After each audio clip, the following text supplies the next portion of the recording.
Hey friends, Sean from SGT Report. Thank you so very much for tuning in. This is a far-reaching and very important update, so let's begin. First, a little bit about the Mueller report and the fact that even the New York Times is now saying the tables have turned and the real investigation is about to begin.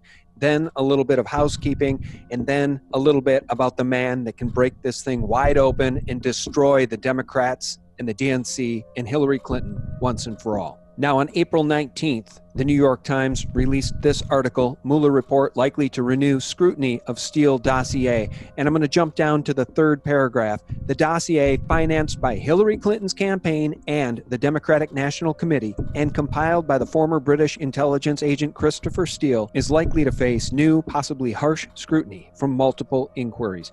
Republicans in Congress have vowed to investigate. Friends, I covered the details of the real collusion and conspiracy to topple President Trump in my video released April 13th titled, CNN Will Never Ever Tell You This. But the fact that the New York Times itself is now being forced to cover the real news, the real version of the real collusion and real conspiracy here, is absolutely critically important. And that article from the Times inspired Zero Hedge to post this article, NYT, The Tables Have Turned, Time to Investigate the FBI, Steele, and the Rest of the Witch Hunters. And Zero Hedge notes, as we now shift from the witch hunt against Trump to investigating the investigators who spied on him, remember this: Donald Trump was supposed to lose the 2016 election by almost all accounts.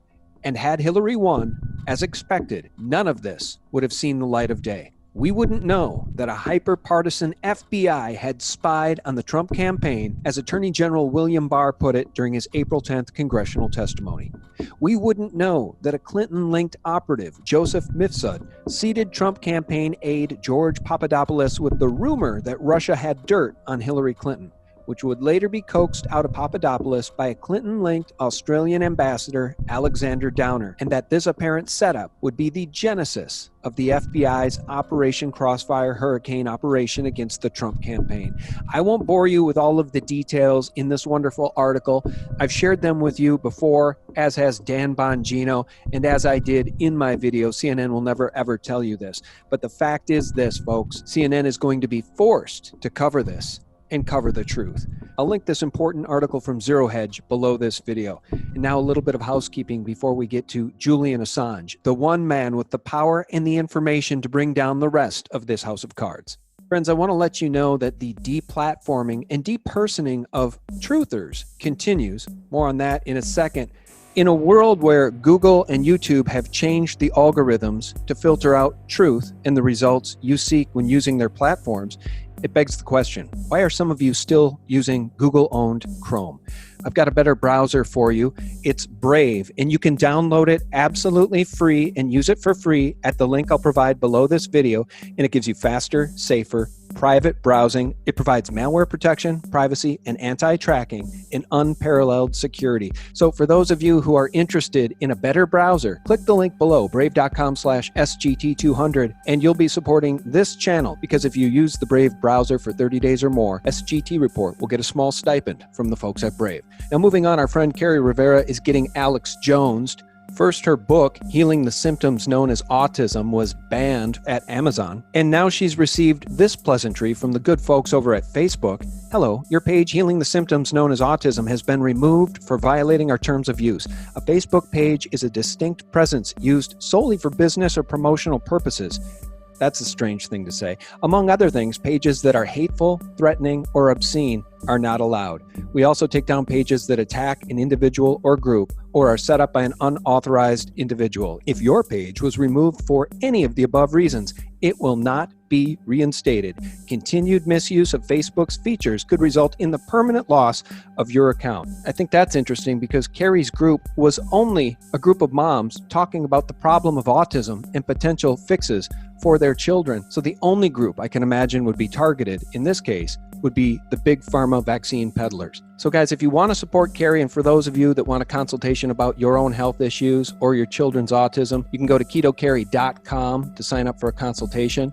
Or or visit her at her new blog, carrierivera.org. Similar things are happening to our friend Grindall61, who just found out his entire YouTube channel was demonetized for a second time. And I just heard from Sarah Westall, who notes that her new subscriber additions have plummeted some 80 to 90%, just like SGT reports have, ever since YouTube announced they were changing their algorithms to filter out misinformation on January 22nd. The all-out assault on truth continues. And it's simply incredible to see now, quantifiably, how brazenly corrupt our entire government has been and still is. And despite the findings of the Mueller report, which look bad for Obama, quote unquote, and vindicate Trump and his campaign, who time and time again refused to do anything illegal, even as they were repeatedly catfished, with the exception of a few honest men like Devin Nunes, Trey Gowdy, and perhaps Lindsey Graham and precious few others, we still see the hopelessly corrupt to the core old guard on the left. The obstruction of justice in particular in this case is far worse than anything that Richard Nixon did. The break-in by the Russians of the democratic institutions, foreign adversary, far more significant than the plumbers breaking into the Democratic headquarters. So yes, I would say in every way this is more significant than Watergate. And the right. Take Mitt Romney, for example, a politician cut from the exact same cloth as George H.W. Bush, Al Gore, or John Kerry. Upon reading the Mueller report, he tweeted, "It is good news that there was insufficient evidence to charge the President of the United States with having conspired with a foreign adversary or having obstructed justice. The alternative would have taken us through a wrenching process with the potential for a constitutional crisis. The business of government can move on." I want to say one thing before continuing with this traitor's tweet. The business of government is the problem. Government should not be a business. The only reason government exists at all is to protect the liberties of the people, something this government seems incapable of doing. Now back to the seditious tweet by Mitt Romney. He says, "Even so, I am sickened at the extent and pervasiveness of dishonesty and misdirection by individuals in the highest office of the land, including the president." He says, "I am also appalled that, among other things, fellow citizens working in a campaign for president welcomed help from Russia, including information that had been illegally obtained, that none of them acted to inform American law enforcement, and that the campaign chairman was actively promoting Russian interests in Ukraine. This is so disingenuous, and we're going to get to the crimes that will be revealed by Julian Assange, crimes the Democrats and Hillary Clinton and the DNC and the deep state themselves participated in, crimes basically outlined here by Mitt Romney, which he is blaming on the president and people involved in the Trump campaign." And Romney concludes, "Reading the report is a sobering revelation of how far we've strayed from the aspirations and principles of the founders." Well, no truer words have ever been spoken, Mitt. It's the people on the left, the deep state, and traitors like you and people like John McCain who helped get us to this point. And speaking of the left, here's Trump 2020 advisor Stephen Rogers on the Epoch Times explaining why the left will continue to refuse to accept the findings of the Mueller report. Well, we also know that no matter what came out in the Mueller report, that the Democrat socialists would never accept anything. And the reason why they would never accept the conclusion that we now have is that the motive was always to bring down the President of the United States. There was never any motive on their part to do anything good for this nation. So they went to at the extra lengths of just taking this right to the finish line. And keep in mind that many of the people who are now complaining about Attorney General Barr and Mueller were pro-Mueller in the beginning, believing that he was going to find Russian collusion, believing that he was going to find obstruction. Well, they got a big surprise, didn't they? Yes, I think it is far more serious than Watergate. It all makes one wonder about the future of this man, the one remaining person who can blow this thing apart once and for all. Snatched and indungeoned in a supermax-style prison in the UK, home of the Queen's GCHQ, which was part of the conspiracy, the coup against the candidate and then president of the United States. What does he know? Will he ever be allowed to say it? Will he be extradited to the United States and deposed, something Mueller could have pursued? Or is Julian Assange in grave danger, as I fear he may be? Now, one thing that must be pointed out is that former NSA insider Bill Binney states that the NSA has 32 pages of communications between Seth Rich and Julian Assange, as revealed by an FOIA request. The NSA says that it has documents that are classified top secret and secret. What do these documents say or prove? That remains to be seen. All right, friends, I offer you this about what Julian Assange may know and may be testifying about. Scott Bennett was a second lieutenant in the 11th Psychological Operations Battalion of the U.S. Army Reserve, and this was shared on Robert Steele's Public Intelligence blog. Julian Assange will be presenting material to the U.S. Congress, which will do the following. Number 1. Confirm that Russia did not provide the cables and emails and other computer materials obtained from the Democratic National Committee computer servers, but instead confirm that congressional staffer Seth Rich was the source and was killed for it. Julian Assange will confirm that Seth Rich had become disenchanted with the Democrats because of the hypocrisy and betrayal of Bernie Sanders and favoring of Hillary Clinton as the Democratic nominee. Seth Rich then provided this material after downloading it onto a thumb drive and providing it to an individual who then turned it over to WikiLeaks. Seth Rich was consequently targeted for assassination by Debbie Wasserman Schultz, and this will be exposed. Number 2, Julian Assange will confirm that Roger Stone, Jerome Corsi, and others had nothing to do with coordinating with him to benefit Donald Trump. Number 3, Julian Assange will confirm that he shared with Swiss banker whistleblower Brad Birkenfeld the WikiLeaks cables from Hillary Clinton's State Department communications from 2009 that contained a racketeering conspiracy to finance terrorism using the Union Bank of Switzerland involving Robert Wolf, chairman of the Americas, and Brad Birkenfeld's boss.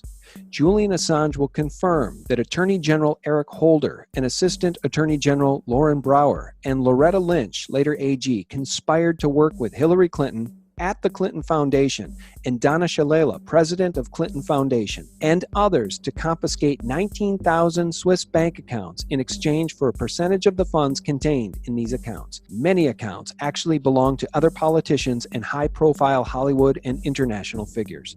Number 4, Julian Assange will confirm part of this pay-to-play scam by Hillary Clinton entailed the transfer of Chinese Uyghur terrorists out of Guantanamo Bay, Cuba to Switzerland in order to make this go away for the Swiss government.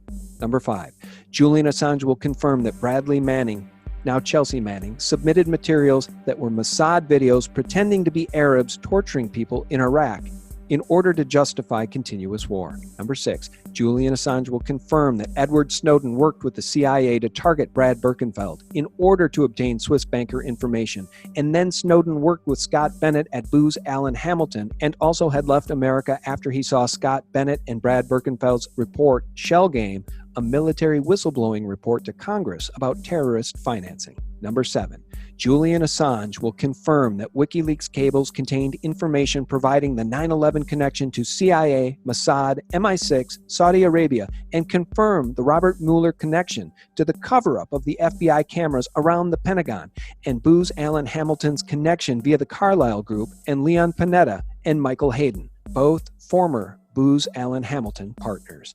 Julian Assange will confirm other things as well. More to come. Friends, with real news reports like this one, it's clear to see why the fascists at Google, YouTube, Twitter, and Facebook continue to deplatform and change their algorithms to filter out people's ability to find this information. And as I was thinking about it this weekend, they're not merely deplatforming us. They are purposefully limiting our ability to peaceably assemble. Because if you consider what YouTube is, it's just a place where different groups and people with different interests can find each other. But the minute the algorithms are changed to prevent that, they are preventing people's ability to find each other in order to peaceably assemble and have conversations and an exchange of ideas. And in a free country with a First Amendment and a Bill of Rights, that is the most tyrannical thing they can do. Thanks so much for tuning in. And for real news 24/7, visit us at sgtreport.com, thephaser.com, and thelibertymill.com. God bless. Bye-bye. I personally believe that Julian Assange will be very well looked after and they will deliver him to President Trump. But let me tell you something now, they will not dare harm a hair on his head.